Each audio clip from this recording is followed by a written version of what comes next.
Hey guys, so we just recently did the brakes on my trailer, and you can see here this hubcap. It doesn't look like you're gonna get a screwdriver in there, but if you just keep tapping it around with a little tiny hammer or mallet, you'll be able to eventually get that off. And then you're gonna have a cotter pin.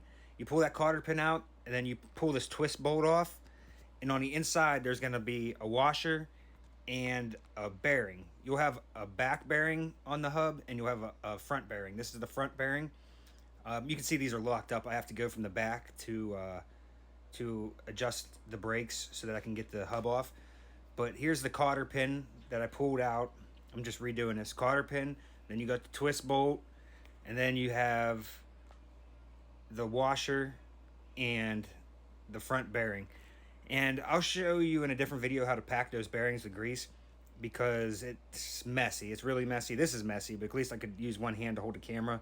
I'm gonna need somebody to help me when I show you how to pack the grease. But this maintenance is extremely important when you're doing your, if you run trailers like me with pressure washing or landscaping. Um, so once, so now to get this hub off, we have to go from the back and we have to loosen up that brake. And the same if you're going to adjust your brakes. So here you can see at the bottom, if you want to tighten the brake, you start at the top with your screwdriver or brake tool and you pull downwards on the sprocket. If you want to loosen them, you're going to start at the bottom and pull upwards on the sprocket. And this is really rusted. You know, I work with a lot of chemicals and stuff. So I'm pulling downwards. You can see it's really hard to twist. But if you're tightening your brakes, like I said, if you're adjusting them to tighten them, you want to just keep spinning your wheel with your brakes on as you're, starting at the top and pulling downward with your screwdriver. That is going to adjust your brakes for you, and it's going to, make it so they work because you want them to work. So I just kept basically loosening the brake and checking the hub until I could get it to spin. You can see it's free there.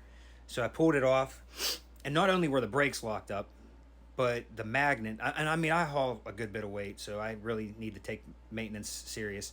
The magnet actually dug into the hub and just locked it up, completely locked it up.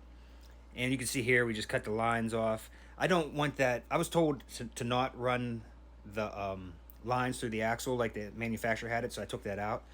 But you can see here the magnet is pretty bad shape. The hub's in bad shape. It literally just cut into the hub. But to get that brake off, there's 4 bolts. They can be a pain. They might be rusted on there. You might have to use a little heat or some, PB blast or something. But once you get them off, it's pretty simple after that. Putting them back on simple. It's getting them off. It's the hard part. But you can see here, look how bad that rotor is. It's like just completely cuffed in there.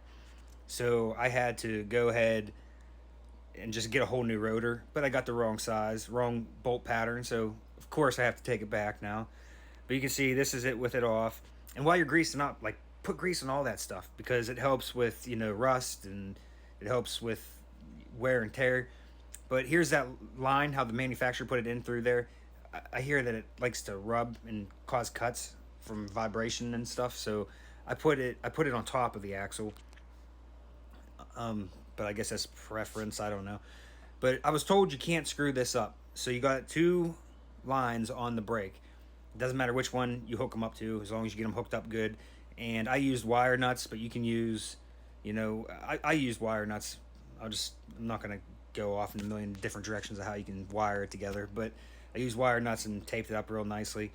But yeah, if you when you put the brake back on, you want to put new new washers and lock nuts on. You can see here I just zip tied the new line that I told you I didn't want in the axle to the top of the axle. Hopefully it won't catch on nothing up there or get frayed by road debris, but it's probably going to vibrate down to the bottom. And then here you can see I just had extra grease, so I'm putting it on there. Just never hurts. And I always like to put it on. I was instructed to always put it on anything new threaded that you're putting in. And you can see here, this is the brake line that I hooked up, the brake electrical line.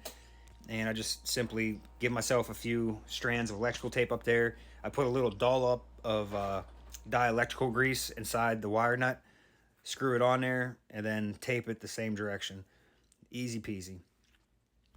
So once you're done and you got the brake back on and you're going to want to take it. There's going to be a lip from wear and tear, especially if you run heavy stuff like me. Right here, I took this tool.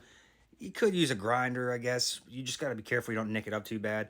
I just went around the outside with the tool. I, of course, put a rag in there so I didn't get no metal shavings in there.